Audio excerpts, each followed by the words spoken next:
when was the first time that you were actively involved in a demonstration that potentially could have led to your arrest? Probably 1972 when I went to Ottawa and Nixon was there. Okay. Yeah. But then when I finally did get arrested in 1982, 83. Both times I was arrested at Lyton Systems. They built the guidance system for the cruise missile Rexdale, Ontario. It had previously been bombed by the Vancouver Five. That was in October 14th was the bombing in 82, and the first protest I went to was November 11th, Remembrance Day, 1982, at Lytton, and did get arrested for jumping a 4-foot-high fence and laying down. And how'd you get out of that? Did somebody bail you out? Oh, no, well, we were taken care of as a group. The Cruise Missile Conversion Project took care of legalities. Mm-hmm. Although I refused to identify myself for a week, so I was a John Doe in jail and on a fast at that time. What were your inspirational roots that obviously quickly moved you into left politics, social justice? Not even that, but to the willing to put yourself on the line to be arrested and so forth like that. How did you reach the point where you were willing to go to jail for your beliefs? Actually, I didn't have any intention of getting arrested the first year in 82, November 11th, although there was this cute man sitting down in the roadway, so I wanted to sit next to him. His name was Laszlo Kurtetsk, and he's later since passed away. As Harry Grunsky told me in his interview, and I'm sure you know, that you've got a loving nickname in this town called John Kozachenko. Yes, the police thought they had invented that. They thought they invented it? Yes. Okay. Who invented it? I don't know. I didn't myself. I wouldn't give myself such a name, but yeah.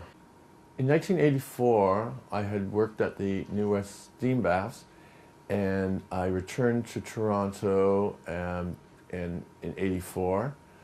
That year was quite busy because I went to Dallas, Texas for the Republican convention and got arrested in Dallas. What year was that? Protesting 1984. Okay. Ronald Reagan's recoronation, his second term, the Republican convention. I spent 4 days in Dallas, 2 of them in jail. Mm-hmm. It was quite homophobic. I mouthed off to a guard, so they put me in segregation, and the guard would come by the cells, they were all in a row, and say, hey, Pedro, you want some tacos? And then he would say, the N-word to this other prisoner, so obviously I knew he was black. And then he would come by my cell and say, what are you, a fucking faggot? And I said, leave me alone, I'm fasting. I used to fast to respond because that's the only way you can take control in jail. So in Vancouver, your first real activism did start as a result of AIDS, is that correct? Yes. Okay. So can you do a chronology of that? Well, 84, interesting year for me because I worked at the steam bath. I had returned to Toronto, went with my friend from Buffalo. We took a bread truck, 13 people in a bread truck from Buffalo to Dallas. Returned back, in October of 84 I was diagnosed with PLS, persistent lymphadenopathy syndrome, AIDS-related complex, on symptoms of swollen lymph glands, etc. And then I lived on my mom's farm that winter of 84. In 85, I returned to Vancouver. So I had been diagnosed in Toronto, returned to Vancouver in 85, went back to getting a job at the steam bath, but after I had informed them, the first 30-hour shift, the first week, I had informed my bosses that I was HIV positive, and I found that they were only giving me a 5-hour shift Friday and 5 hours Saturday, working the laundry, not working the front desk. Was that because they feared you Yes. had a potential for infecting their patients, or their clients? Their clients, yes.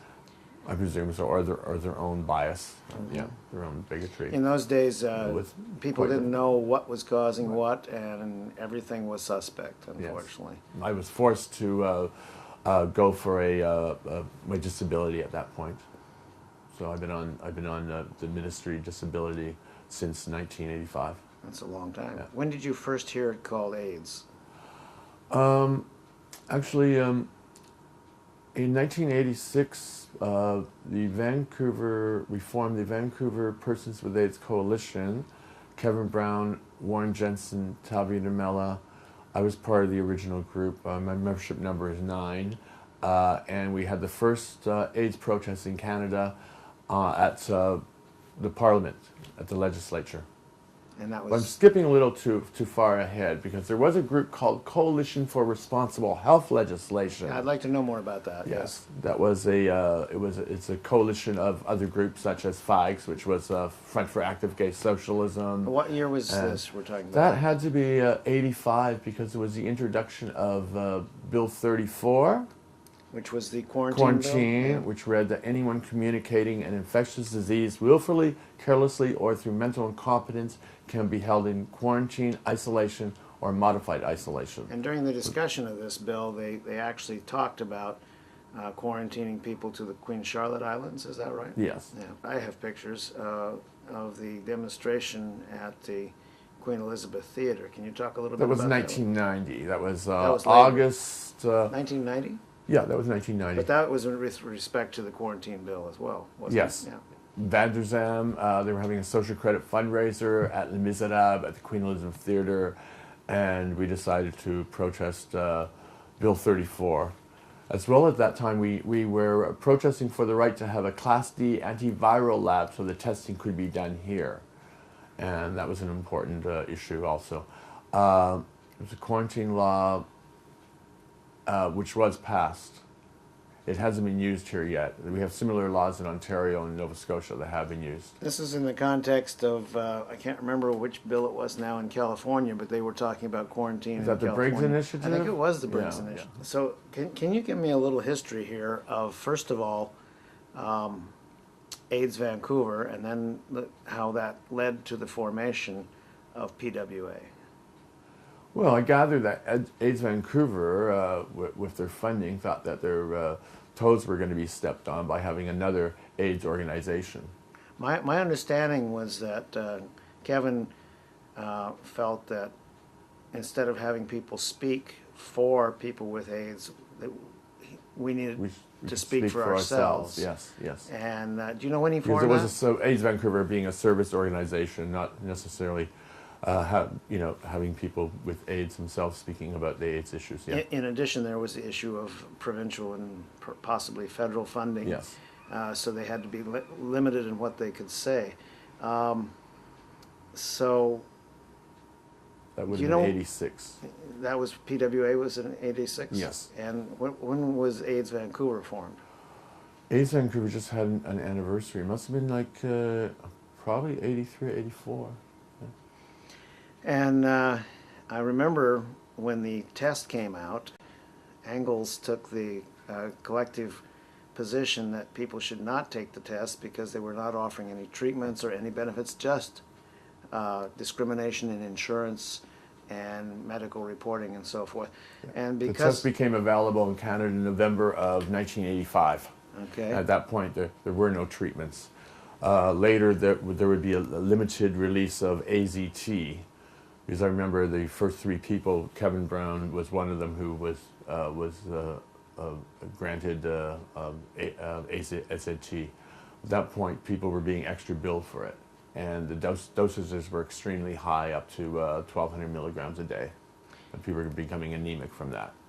Kevin agreed with us on our principle of opposing testing at that time, and yet they were receiving funding from the provincial government, I believe. In any case, he didn't feel he could make that statement himself, but he liked that we were, so he kept sending media people to us. And for about a 2.5-week period, I was the media spokesperson for Angles on that policy, ended up on the Jack Webster show and so forth. So I remember this period, and people were scandalized, I guess, that we would say you shouldn't take the test. So when was your first involvement in activism for AIDS? Well, the first protest we had in Victoria, which was a legal protest, what happened to be the first AIDS protest in Canada. What year would that be? That was 1986. That was the formation of the Vancouver Persons with AIDS Coalition. And then we had a protest at the Fantasy Gardens